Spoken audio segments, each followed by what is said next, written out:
હતા? તેની અજ્ઞાન દશામાં તે ક્યાંથી સમજી શકે કે આ માળીનું અંતર પ્રભુને પામવા ઝંખતું હતું?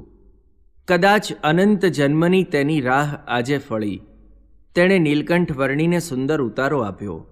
નીલકંઠ વર્ણીના દર્શન કર્યા પછી માળીના મનમાં ઉત્સુકતા જાગી. રાજા પણ ભાવિક છે, ભેખને સંઘરે પોષે છે.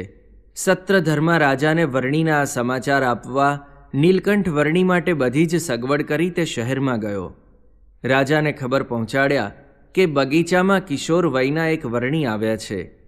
તપથી શરીર કૃશ છે, છતાં દેખાવમાં દિવ્ય છે. દર્શન માત્રથી અંતરમાં શાંતિ થઈ જાય એવા એ મહાપુરુષ છે. રાજાને આ સમાચાર સાંભળી તાલાવેલી લાગી. તે પણ તૈયાર થઈ પોતાના સેવકો સાથે બગીચામાં આવ્યો. તે વખતે નીલકંઠ વર્ણી સ્વસ્વરૂપના ધ્યાનમાં નિમગ્ન બની સિદ્ધાસને બેઠા હતા. રાજાએ નીલકંઠ વર્ણીના દર્શન કર્યા. વૈશાખની લૂથી તપી ગયેલો માનવી ગંગાના ધરામાં પડે અને શાંતિ અનુભવે તેવી શાંતિ તેણે અનુભવી. તેનું અંતર ત્રિવિધ તાપથી તપી ગયું હતું, પરંતુ નીલકંઠ વર્ણીના દર્શનથી જીવનમાં કદી ન અનુભવેલી શાંતિ અને સુખનો તેને અનુભવ થયો. નીલકંઠ વર્ણીના મુખ ઉપર તેણે પ્રભુતા પારખી.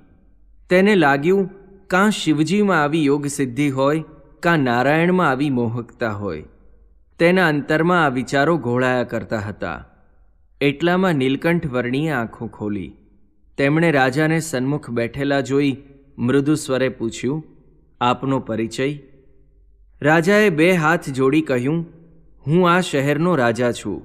ઘણા સમયથી આપના જેવી ઈશ્વરીય વિભૂતિના દર્શનની ઝંખના કરતો હતો. તે આજે ફળી.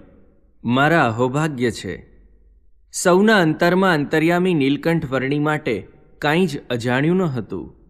રાજાનું કલ્યાણ કરવા તો તેઓ અહીં આવ્યા હતા. રાજા તેમની સમક્ષ હાથ જોડી બેસી ગયો. નીલકંઠ વર્ણી જાણતા હતા કે ભારતભરમાં બાવાઓના ઝુંડ ફરતા હતા. વામ અને શક્તિ પંથીનું જોર સમગ્ર ભારતમાં હતું. તે પંથના કેટલાક માર્ગ ભૂલેલા બાવાઓ જ્યાં જતા ત્યાં ત્રાસ અને અધર્મ જ પ્રસરાવતા. ભારતની ભોળી અને અજ્ઞાત પ્રજા તેમની માગણી સંતોષવામાં ધર્મ સમજતી. રાજાઓને પણ આ બાવાઓની બીક લાગતી.